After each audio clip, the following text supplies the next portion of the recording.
La moda di quest'anno prevede colori sgargianti e forme spigolistre. Il segreto di questo piatto è aggiungere una bella grattatina di spigolistro a 18 mesi. Non so se fidarmi di quel soggetto. A pelle è una persona un po' spigolistra. Spigolistro, una parola decisamente non intuitiva. E anche un sacco di sinonimi. Bacchettone, baciasanti, battipetto, beghino, bigotto, baciapile, collo torto, bordonaro, pizzonche, mangiamoccoli, santificetu, santocchio, gabbasanti, paolotto e tartufo. Se vi sembra poco chiaro, tranquillo, rotolate con noi e risolviamo subito l'arcano. Intanto qui avete 15 sinonimi e se ne conoscete già altri scrivetecelo sotto nei commenti. Riprenderemo il tema dei sinonimi tra un attimo. Spigolistro ha due significati. Il primo, devoto, onesto, ma in modo ostentato, e che sotterraneamente è invece un gran ipocrita.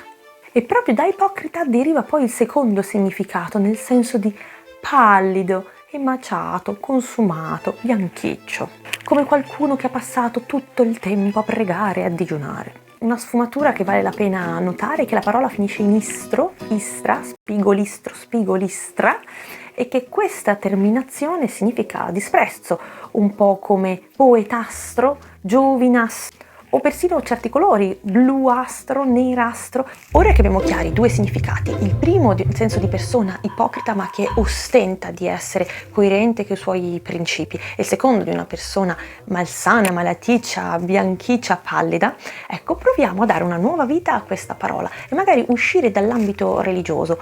Per esempio, una persona coerente con la sua dieta, potremmo dire dice tanto di fare la dieta ma sembra un po' spigolistra. E nel senso di pallido?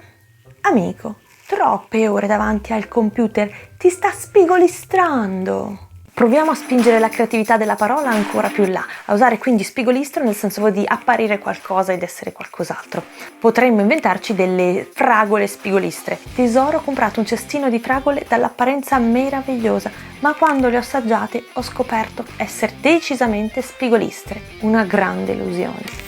Politici spigolistri. Quei politici che ostentano di sostenere delle cause, ma poi nella pratica non ci sembra che veramente facciano qualcosa. Inventate anche voi qualche esempio e li leggiamo nei commenti. Potreste inventare anche dei sensi assolutamente solo per ridere, come: signori turisti, alla vostra destra potete notare il Colosseo e alla vostra sinistra un classico esempio di spigolistro del III secolo.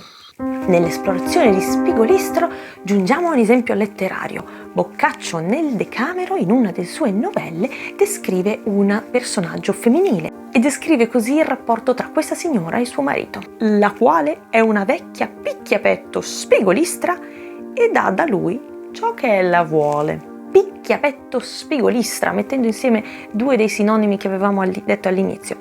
Ti sta piacendo questo video? Se ti piace, mi raccomando, un pollice in su. Fatto? E se ti piace veramente tanto il nostro progetto Le Ruote Quadrate, considera di iscriverti. A te non costa niente, ma a noi fa una gran differenza. Altro approfondimento letterario, ma questa volta che riguarda i sinonimi che abbiamo visto all'inizio. Ce ne sono alcuni che mi hanno molto incuriosito. Per esempio baciapile, collo torto, mangiamoccoli, ma soprattutto tartufo, perché collo torto lo posso ancora capire, a furia di stare inginocchiati viene il collo torto. Mangiamoccoli ci posso arrivare, le candele fanno i moccoli delle candele, quello che rimane, ma davvero tartufo mi era proprio poco chiaro e quindi ho approfondito. Tartufo è legato al fatto che queste sono persone che hanno una vita sotterranea, persone che dicono qualcosa ma poi fanno qualcos'altro. A Molière questa idea del tartufo come persona che ha una doppia vita deve essere piaciuto tantissimo, a tal punto che ci ha fatto una commedia apposta. È da 350 anni che continuiamo a mettere in scena Tartuffo. È una commedia tragica e lo stesso Molière dice che l'intenzione è quella di portare all'estremo per poi educare le persone attraverso la commedia. Suppongo che la commedia di Molière sia stata molto efficace nel far passare il messaggio della persona con la doppia vita, perché all'epoca hanno molto osteggiato questa commedia e guarda caso il gruppo che più si è opposto e che per un po' di tempo è riuscito effettivamente a bloccarla finché non è cambiato il vento politico è stata la Cabala dei Devoti. La commedia si presenta ancora nei teatri. Per esempio, ho trovato un'interessante versione che è stata proposta sulle scene del Teatro Duse di Bologna. Vi lascio il link in descrizione. Il regista ha deciso di trasformare Tartufo in un personaggio coerente con i nostri tempi e l'ha fatto diventare una sorta di guru anticonformista, un po' come l'esempio che facevamo prima dei politici. Questa eco lunga di Tartufo di Molière si è vista anche in poesia. Rimbaud, per esempio, ha scritto un poema che si intitola esattamente La punizione di Tartufo. È un componimento di 14 versi particolarmente efficace. Ve lo leggo e poi ci ritroviamo. Attizzando l'amoroso cuore sotto l'abito casto e nero, mano guantata, beato, un giorno a spasso terribilmente mite, itterico, sbavando fede dalla bocca sdentata, a spasso un giorno, Oremus. Un malvagio rudemente lo afferra per il probo suo orecchio, gli scaraventa parole infami e strappa via dalla pelle molliccia l'abito casto e nero. Punizione. Sbottonate le vesti, nel cuore si sgrana interminabile il rosario dei peccati rimessi e San Tartufo è pallido. Ed ecco, rantolando lui si confessa, prega. L'altro gli prende solo il collarino. Puff. Tartufo è nudo, dalla testa ai piedi.